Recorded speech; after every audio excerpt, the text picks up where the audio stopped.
Hello friends, welcome back to Prarohi blogs. आज मी खास तयार झालेली आहे एका छान अशा ठिकाणी जाण्यासाठी। आज आम्ही कुठे चाललेलो आहोत ते पाहण्यासाठी ब्लॉग शेवटपर्यंत नक्की पहा आणि ब्लॉगला लाईक, शेअर अँड सबस्क्राईब करायला विसरू नका। मी आणि आहो आज निघालेलो आहोत बाहेरगावी एका फंक्शनसाठी जाण्यासाठी। कुठे चाललेलो आहोत ते मी तुम्हाला नक्की सांगणार आहे, पण थोड्या वेळात। आज आम्ही जिथे चाललेलो आहोत तिथे आम्ही दोघंही चाललेलो आहोत, त्यामुळे घरातल्यांसाठी स्वयंपाक करणं आलंच, म्हणून अण्णा, रोहित आणि प्रांजलीसाठी मी स्वयंपाक बनवून चाललेली आहे। मेकअप करण्यासाठी मी आज मेलिओचं कलर चेंजिंग फाउंडेशन वापरलेलं आहे। हे फाउंडेशन वॉटरप्रूफ आहे आणि त्याची फिनिशसुद्धा खूप छान आहे, त्यामुळे मी आज हे मेकअप करण्यासाठी वापरलेला आहे। आणि आता ऊनही बरंच पडतं आहे, त्यामुळे लॉंग लास्टिंग मेकअप हा आवश्यक असतो। आज मी ज्या गावाला जाणार आहे ते आहे माझ्या मामांचं गाव। मामांच्या नातवाचा आज जाऊळ आहे आणि त्यासाठी आम्ही आज चाललेलो आहोत। मामाचं गाव म्हटलं की सगळ्यांनाच खूप छान वाटतं। माझंही मामाच्या गावाशी खूप असं जवळचं नातं आहे, कारण लहानपणीच्या सुट्ट्या मी नेहमी मामांच्याच गावाला घालवलेल्या आहेत, त्यामुळे आज तिथं जाण्याची एक्साइटमेंट खूप आहे। आणि फायनली आम्ही सगळे निघालो आहोत शिरपूरच्या प्रवासाला। रोड ट्रिप वाइब्स ऑलरेडी सुरू झालेल्या आहेत।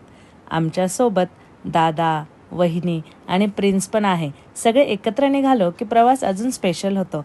हसत खेळत गप्पा मारत प्रवास कधी संपतो ते कळतच नाही। खरंच आपल्या माणसांसोबतचा प्रवास म्हणजे वेगळाच आनंद असतो आणि प्रवासातले हे छोटे छोटे क्षण खूप आनंद देऊन जातात। या रस्त्यावरून जाताना मला खूप आठवणी येत आहेत, कारण शिरपूर हे माझ्या मामांचं गाव आहे आणि माझं आवडतं ठिकाण आहे। आणि या रस्त्यावरून जाताना प्रत्येक वेळी काहीतरी जुनी आठवण ही फ्रेश होत असते। आणि मग आम्ही पोहोचलो शिरपूरला। इथे येताच सगळ्यात आधी भेटले मी लहान मामांना। यांच्याकडेच कार्यक्रम आहे आणि हे आहेत मोठे मामा। सगळ्यांना भेटून खरंच खूप छान वाटलं। इतक्या दिवसांनी आम्ही सगळे एकत्र आलो होतो। आणि मग सुरू झाला फॅमिली टाईम। मामी, मावशी सगळे नातेवाईक एकत्र भेटले।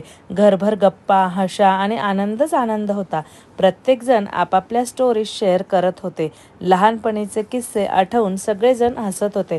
खरंच अशा मोमेंटसाठीच आपण सगळे एकत्र येत असतो। हेच तर खरं हॅपीनेस आहे, आपल्या माणसांसोबत वेळ घालवणं। आणि सगळ्यात खास म्हणजे कोणताही फिल्टर नाही, फक्त खरा आनंद होता। मोबाईलपेक्षा जास्त वेळ आपण एकमेकांसोबत घालवत होतो आणि तेच तर खरे क्षण आठवणीत राहतात। अशा भेटी खूप कमी होतात, पण जेव्हा जेव्हा त्या होतात ना, तेव्हा त्या कायम मनात साठून राहतात। आणि हा आहे माझ्या मामांचा मुलगा भूषण।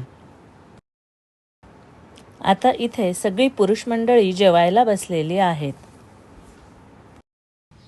आणि मग आता आमची टर्न। आम्ही बायका आता इथं जेवायला बसलो होतो। जेवण इतकं छान होतं की काय सांगू। आणि आपल्या माणसांसोबत बसून जेवलं ना की एक घास जरा जास्तच जातो हा। आणि आम्ही आता इथं ज्याच्या जाऊसाठी आलो होतो तो हा शिव। हा आहे त्याचा बिफोर लुक आणि हा आहे आफ्टर लुक। मोठ्या केसांमध्ये किती गोड दिसत होता ना तो, आणि आता अजूनच क्यूट झाला आहे। नंतर आम्ही गेलो मामांच्या शेतात। शांत वातावरण, फ्रेश हवा आणि निसर्गाच्या जवळ असण्याची फिलिंग खूप वेगळी असते। शेतात असं फिरताना खूप पीस मिळतो। सिटी लाईफपासून थोडं दूर जाऊन स्वतःसोबत वेळ घालवणं खूप गरजेचं असतं।